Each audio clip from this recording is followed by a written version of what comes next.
Accept classes by Madesiya sir. मैं हेमंत ग्रहरी, मैं आप लोग को पॉलिटी पढ़ाऊंगा, लेकिन टारगेट यूपीएसआई स्पेशल बैच को लेकर है। लेकिन जो मैं पॉलिटी पढ़ाऊंगा वो आपको केंद्र और राज्य की विभिन्न परीक्षाओं में पूछा जाएगा और इससे बाहर का चीज़ें नहीं आएंगी। ठीक, अब आज आप लोग को हम संविधान के बारे में बताएंगे, संविधान और संविधान के अंतर्गत अनुसूची बताएंगे आपको आज। ठीक है, अनुसूची इसलिए, चलिए अच्छा अनुसूची बताते हैं आप लोग को। देखिए, संविधान को 3 भागों में बांटा गया है, पर संविधान को 3 भागों में बांटा गया है। अनुसूची, ठीक, दूसरा अनुच्छेद, तीसरा भाग।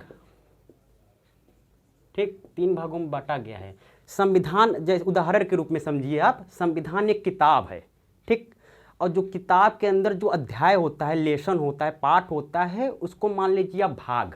ठीक, और जो अध्याय के अंतर्गत जो परिभाषाएं होती हैं, हेडिंग होता है, पैराग्राफ होता है, उसको मान लीजिए आप अनुच्छेद। ठीक, और जो अनुसूचियां होती हैं, अनुसूची की परिभाषा आप ऐसे समझिए कि किसी संविधान का जो महत्वपूर्ण पार्ट है उसका संक्षिप्त रूप जो है उसको अनुसूची में के अंतर्गत लिखा गया है। ठीक है, और मूल रूप में जब संविधान बना था तो अनुसूचियों की संख्या 8 थी, लेकिन वर्तमान में 4 अनुसूची को और जोड़कर इस समय जो है 12 अनुसूचियां हो गई हैं। ठीक है, अब हम ज़्यादा लंबा वीडियो नहीं लेंगे, हम 10 मिनट के अंदर ही सब बता देंगे।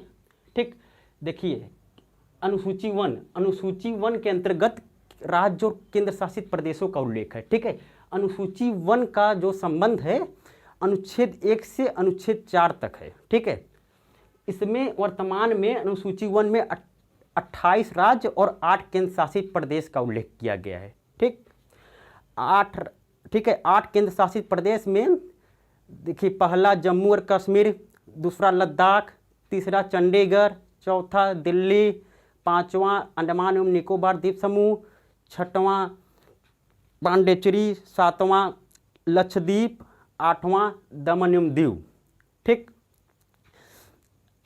31 अक्टूबर सन 2019 को जम्मू कश्मीर जो है केंद्र शासित प्रदेश 2 भागों में टूटकर लद्दाख एवं केंद्र शासित लद्दाख एवं जम्मू और कश्मीर जो है 2 नया केंद्र शासित बन गया था 31 अक्टूबर सन 2019 में। ठीक है, 31 अक्टूबर 2019। ठीक, इसको लिख लीजिएगा आप लोग डेट। ठीक, और उसके बाद 26 जनवरी 2020 को दादर एवं नगर हवेली का दमन एवं दीव में विलय कर दिया गया। ठीक, अब दादर एवं नगर हवेली केंद्र शासित प्रदेश नहीं, उसका विलय करके उसको दमन एवं दीव बना दिया गया 26 जनवरी 2020 में। ठीक, अब अनुसूचित 2 की बात करते हैं हम। अनुसूचित 2 में केंद्र और राज्य के विभिन्न पदाधिकारियों के वेतन और भत्ते का उल्लेख किया गया है। ठीक, जैसे राष्ट्रपति, राज्यपाल, सुप्रीम कोर्ट के न्यायाधीश, हाई कोर्ट के न्यायाधीश के वेतन भत्ते, मतलब वेतन की बात हो रही है। ठीक, लोकसभा के अध्यक्ष और उपाध्यक्ष, राज्यसभा के सभापति, उपसभापति, विधान सभा के अध्यक्ष और उपाध्यक्ष, विधान परिषद के सभापति, उपसभापति और भारत के नियंत्रक एवं महालेखा परीक्षक के वेतन और भत्ते और विशेषाधिकारों का उल्लेख किया गया अनुसूची 2 में। ठीक, लेकिन इसमें एक अपवाद है। ठीक, उपराष्ट्रपति का इसमें जो है उल्लेख नहीं किया गया। अनुसूची 2 में उपराष्ट्रपति के वेतन और भत्ते का उल्लेख कहीं नहीं किया गया उपराष्ट्रपति उसमें अनुसूची 2 में। ठीक है, आपको एक ध्यान रखना है। ठीक, अनुसूची 3 में केंद्र और राज्यों के विभिन्न पदाधिकारियों के शपथ का उल्लेख किया गया है। ठीक, शपथ में जैसे कि केंद्र और राज्य के मंत्रियों के शपथ का उल्लेख है। ठीक, और संसद के सदस्य के शपथ का उल्लेख, विधान मंडल के सदस्य के शपथ का उल्लेख, सर्वोच्च न्यायालय मतलब कि सुप्रीम कोर्ट के न्यायाधीश के शपथ का उल्लेख, हाई कोर्ट के न्यायाधीश के शपथ का उल्लेख, कैग मतलब समझते हैं ना, भारत के नियंत्रक एवं महालेखा परीक्षक के शपथ का उल्लेख। ठीक, इसमें जो है राष्ट्रपति, उपराष्ट्रपति और राज्यपाल के शपथ का उल्लेख अनुसूची 3 में नहीं दिया गया, क्योंकि इसका उल्लेख पहले से संविधान के अनुच्छेद में कर दिया गया है। ठीक, राष्ट्रपति के शपथ का उल्लेख अनुसूची 60 में दिया गया है। ठीक, उपराष्ट्रपति के शपथ का उल्लेख अनुसूची 69 में दिया गया है, 69 में। ठीक, और राज्यपाल के शपथ का उल्लेख अनुच्छेद 159 में दिया गया है। ठीक, अब अनुसूची 4 की बात करते हैं। अनुसूची 4 में जो है केंद्र भारत में राज्यसभा की सीटों के आवंटन का उल्लेख किया गया है। ठीक, किसका उल्लेख किया गया है? भारत में राज्यसभा की सीटों के आवंटन का उल्लेख किया गया है। ठीक, अनुसूची 4 का संबंध अनुच्छेद 80 के तहत है। अनुच्छेद 80 में इस बात का उल्लेख किया गया है कि भारत में राज्यसभा का गठन का उल्लेख किया गया है। ठीक, इसका संबंध अनुच्छेद 80 से है, अनुसूची 4 का। ठीक, अधिकतम भारत में सीटों की संख्या, राज्यसभा के सीटों की संख्या 250 हो सकती है, लेकिन वर्तमान में 245 सीट हैं। ठीक, कैसे? 225 सीट राज्यसभा में है इस समय वर्तमान में, 8 सीट केंद्र शासित प्रदेश से है। ठीक, कितना हो गया? 225 + 8 = 233। 8 कैसे? 8 ऐसे कि जम्मू एवं कश्मीर में 4 सीट राज्यसभा का। ठीक, दिल्ली में 3 सीट, 4 3 60, 1 सीट हो गया आपका यहाँ का पांडिचेरी से लिया गया। तो 7 4 3 7 + 1 8 सीट जो है केंद्र शासित प्रदेश से, और 12 पद जो होते हैं और राष्ट्रपति मनोनीत करता है। ठीक है, तो 225 + 8 233, 233 + 12 = 245, मतलब इसमें 245 सीटें हैं। ठीक, अब आप लोग को एक बात और बताना चाहता हूँ कि इसमें 4 सीट खाली है जम्मू कश्मीर की, क्योंकि फरवरी में जो 4 सीटें के सदस्य थे और वो उनके कार्यकाल खत्म हो गया था, 6 वर्ष खत्म हो गया, तो अब एक सीट खाली है राज्यसभा का। ठीक है, तो जम्मू कश्मीर में परिसीमन बैठाया गया है, वर्तमान में परिसीमन का कार्य चल रहा है। तो इसमें हो सकता है कि विधानसभा में जम्मू कश्मीर में 87 सीट है, हो सकता है कि अगर परिसीमन के बाद जो है 90 सीट हो जाएंगी।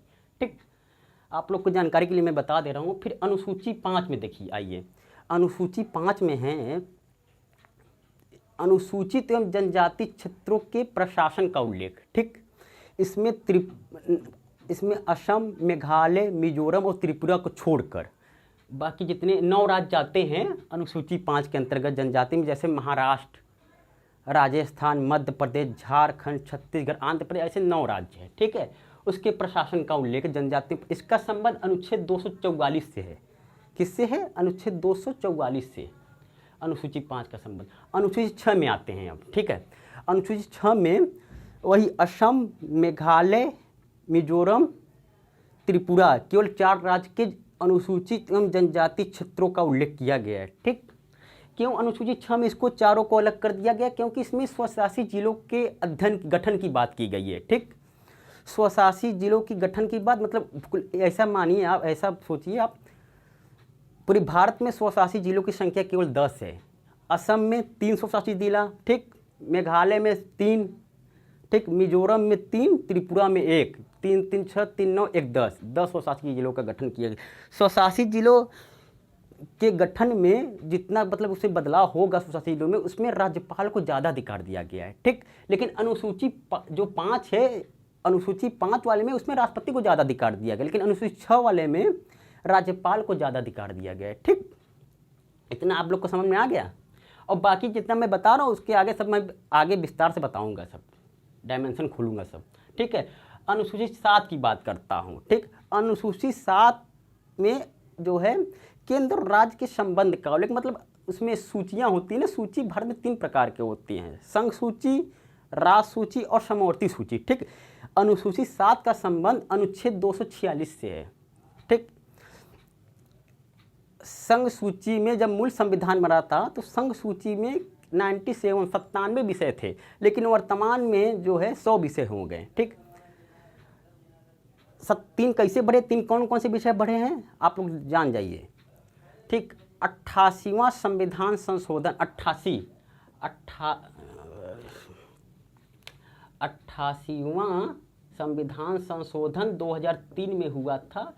तो इसमें व्यापार से, जो राज्य में व्यापार होते हैं राज्य के बाहर, एक राज्य से दूसरे राज्य में, उसमें नियम, क्रय विक्रय को लेकर नियम, पहली विषय जोड़ा गया। दूसरा का विषय ये है कि राज्य के बाहर और राज्य के अंदर जो क्रय विक्रय से संबंधित कर होते हैं, टैक्स होते हैं, उसको जोड़ दिया गया। और तीसरा विषय जोड़ा गया सर्विस टैक्स, सेवा कर, ठीक है, इसको जोड़ दिया गया। तो हो गए 100 विषय, ठीक। और राज्य सूची में इस समय 61 विषय हैं, ठीक। और फिर आती है समवर्ती सूची में। समवर्ती सूची में जो है वर्तमान में 52 विषय हैं, ठीक।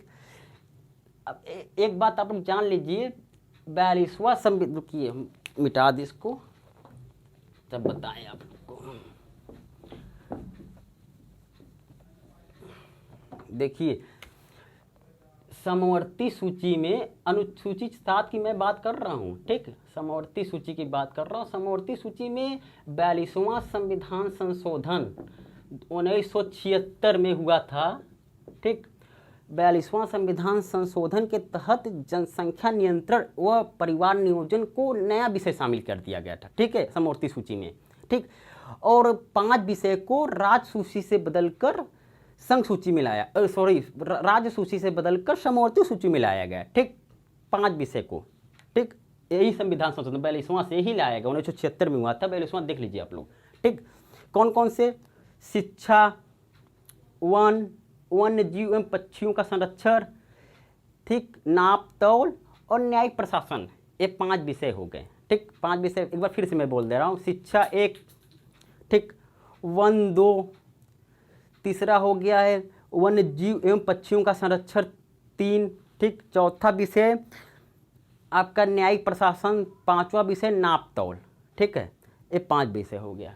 इतना समझ में आप लोग को आ गया। लेकिन करंट का मैं जो है बता रहा हूँ, अभी हाल में वर्तमान में जो है 15वें वित्त आयोग के अध्यक्ष NK सिंह ने स्वास्थ्य जो है राज्य सूची का विषय है, जान लीजिए, स्वास्थ्य जो है राज्य सूची का विषय है। तो NK सिंह जो अध्यक्ष है 15वें वित्त आयोग के, वो सिफारिश केंद्र सरकार से सिफारिश किए हैं कि स्वास्थ्य को समवर्ती सूची में लाने के लिए, ठीक है। अभी सिफारिश की है केंद्र सरकार से कि समवर्ती सूची में इसे लाया जाए। अब आगे केंद्र सरकार, देखिए आगे क्या होता है, केंद्र सरकार मानती कि नहीं मानती, ठीक है। अब अनुसूची 8 की मैं बात कर रहा हूँ, ठीक। अनुसूची 8 में भाषाओं का उल्लेख है, भाषा का, संवैधानिक भाषा, ठीक। मूल रूप से जब संविधान बना था तो उसमें 14 भाषा थे, लेकिन वर्तमान में 22 भाषा हैं, ठीक है। मतलब कि आप लोग ऐसे जानिए 8 भाषा को बढ़ा दिया गया, ठीक। तो पहली भाषा जो था वो एक सिंधी भाषा को जोड़ा गया, वो सिंधी भाषा जोड़ा गया 21वां संविधान संशोधन 21वां संविधान संशोधन 1967 के तहत, ठीक है, सिंधी भाषा को जोड़ा गया, ठीक। और दूसरा का जोड़ा गया 1971 में 3 भाषा। अब इसकी सन जो है 1992 में, 71वां संविधान संशोधन 1992 में हुआ था, ठीक। इसमें जोड़ा गया 3 भाषा। कौन कौन से? नेपाली, ठीक, हाँ 3 भाषा जोड़ा गया, मैथिली नहीं, मणिपुरी, नेपाली और कोंकणी, 3 भाषा जोड़ा गया, ठीक। और फिर तीसरे का जो संशोधन हुआ 92वां संविधान 92 संविधान संशोधन हुआ, इसमें सन 2003 में हुआ था 92वां संविधान संशोधन। इन्हें 4 भाषा को जोड़ा गया।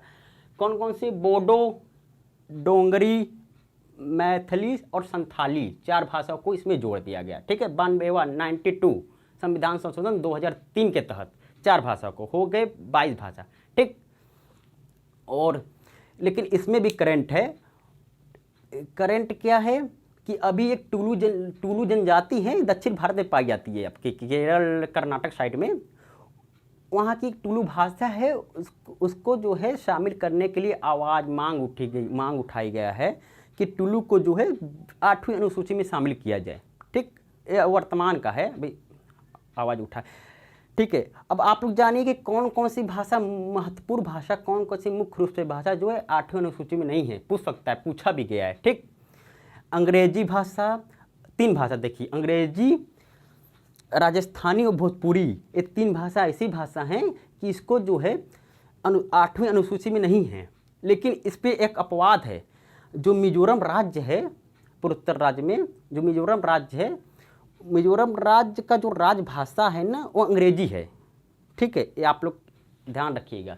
जो मिजोरम राज्य है उसकी राजभाषा अंग्रेजी है मिजोरम की, ठीक, लेकिन अंग्रेजी और राजस्थानी भोजपुरी ये जो है 8वीं अनुसूची में शामिल नहीं है, ठीक है। अब 9वीं अनुसूची की मैं बात करता हूँ। 9वीं अनुसूची में जोड़ा गया जब 1951 में प्रथम संविधान संशोधन के तहत, ठीक है। प्रथम संविधान संशोधन 1951 में 9वीं अनुसूची को जोड़ा गया। इसमें इस भूमि संबंधित विवादों का उल्लेख है कि भूमि से संबंधित है, ठीक है। इसमें क्या होता था, केंद्र सरकार क्या करती, संसद इसमें कोई 9वीं अनुसूची में कोई कानून डालती थी ना, तो उसकी न्यायिक समीक्षा नहीं हो सकती थी सुप्रीम कोर्ट में, मतलब उसको चुनौती नहीं दिया जा सकता, उस कानून को जो है न्यायालय में, सर्वोच्च न्यायालय में चुनौती नहीं दिया जा सकता था। तो सुप्रीम कोर्ट क्या काम करी, सन 2007 में एक वाद आया, IR कोल्हन वाद, ठीक है, लिख दे रहे हैं आप लोग को, रुकिए डस्टर मिटा दें तो लिख दे रहे हैं आप लोग को, ठीक है। देखिए IR कोल्हन वाद, ठीक, 2007 में आया। इसमें क्या किया गया, इसमें सर्वोच्च सुप्रीम कोर्ट ने बोला कि जो है कि अब जो है क्या कहते हैं 24 अप्रैल 1975 के बाद जितने कानून 9वीं अनुसूची में डाला गया अब उसकी न्यायिक समीक्षा होगी, ठीक। और यहीं से सर्वोच्च न्यायालय ने आधारभूत ढांचा, न्यायिक समीक्षा को क्या किया, आधारभूत ढांचा घोषित कर दिया गया, ठीक है। 9वीं अनुसूची की ये बात हो गई, ठीक है। 10वीं अनुसूची की मैं बात करता हूँ। 10वीं अनुसूची कब जोड़ा गया, 52वां संविधान संशोधन, ठीक है। 92वां संविधान संशोधन हुआ था 1985 में। इसमें दल बदल से संबंधित कानूनों को जोड़ दिया गया, जो राजनीतिक दल पार्टी बदल देते थे जितने के बाद उसको उससे नियम जोड़ दिया, इसको मैं बताऊंगा आगे, ठीक है। अब आप संक्षेप में समझिए केवल इसको, ठीक है। अब अनुसूची 11 की बात करता हूँ। अनुसूची 11 में पंचायती राज से संबंधित, इसको संवैधानिक दर्जा, अनुसूची 11 अनुसूची 12 समझ जाइए, ठीक है। अनुसूची 11 में पंचायती राज से संबंधित जैसे ग्राम पंचायत, ग्राम प्रधान, इसका उल्लेख किया गया है, ठीक है। इसको जोड़ा गया था 73वां संविधान संशोधन 1992। अनुसूची 11 जो है 73वां संविधान संशोधन 1992 के तहत जो है इसको जोड़ा गया, अनुसूची 11 को। इस बताएं ना, इसमें ग्राम पंचायत से संबंधित जो है उल्लेख किया गया है, ठीक। 73वां, इसको हाँ एक बात और जान लीजिए, अनुसूची 11 और अनुसूची 12 को थुंगन समिति की सिफारिश पर जोड़ा गया था, ठीक है। जो 73वां संविधान संशोधन, इसमें 73वां 74 अनुसूची 12 भी बता दिए इस लागे। अनुसूची 12 में आपको जैसे कि नगर पालिका, नगर शहरी स्थानीय निकाय के बारे में उल्लेख किया गया है, जबकि अनुसूची 11 में जो है ग्रामीण स्थानीय निकाय का उल्लेख किया गया है, ठीक है। अनुसूची 12 74वां संविधान संशोधन 1992, ये भी 1992 में हुआ था, और अनुसूची 11 भी 1992, दोनों हुआ था 1992 में ही, ठीक है। लेकिन अनुसूची 11 में जो है 24 अप्रैल 1993 से प्रभावी में आया, ठीक है। लेकिन अनुसूची 12 मतलब 74वां संविधान संशोधन जो है वह 1 जून 1993 से प्रभावी में आया, ठीक। अभी हाल में जो है 12वां पंचायती दिवस मनाया गया है 24 अप्रैल को, ठीक है। क्यों 12वां मनाया गया, आप लोग सोचेंगे कि 1993 से जब प्रभावी हुए तो वहाँ से पंचायती राज दिवस मनाना जाना चाहिए ना, तो ये कहे 12वां मना गया है। तो 12वां इसलिए मनाया गया कि सन 2010 से प्रथम पंचायती राज दिवस मनाना प्रारंभ हुआ भारत में, ठीक है। तो 2010 से प्रारंभ हुआ, 2021 चल रहा है, तो 12वां मनाया गया 2021 में, ठीक। अनुसूची 11 में जो है टोटल कुल 29 विषय का उल्लेख है, लेकिन अनुसूची 12 में कुल 18 विषयों का उल्लेख है, ठीक है। अनुसूची 11 में जो है 16 अनुच्छेद है, मतलब इसका अब एक बात आप लोग जान जाइए, अनुच्छेद 11 अनुच्छेद 12 का संबंध अनुच्छेद 243 से है, अनुच्छेद 243 से है, ठीक है। अनुसूची 11 में कुल 16 अनुच्छेद हैं, लेकिन अनुसूची 12 में कुल 18 अनुच्छेद है, मतलब अनुसूची 12 में 18 विषय 18 अनुच्छेद, अनुसूची 11 में 29 विषय और 16 अनुच्छेद, ठीक। आप लोग जान जाइए, ठीक है। अब बाकी आप लोग को समझ में आ गया ना, बाकी मैं आगे वीडियो बनाता रहूँगा, ठीक। ठीक है, धन्यवाद, थैंक यू।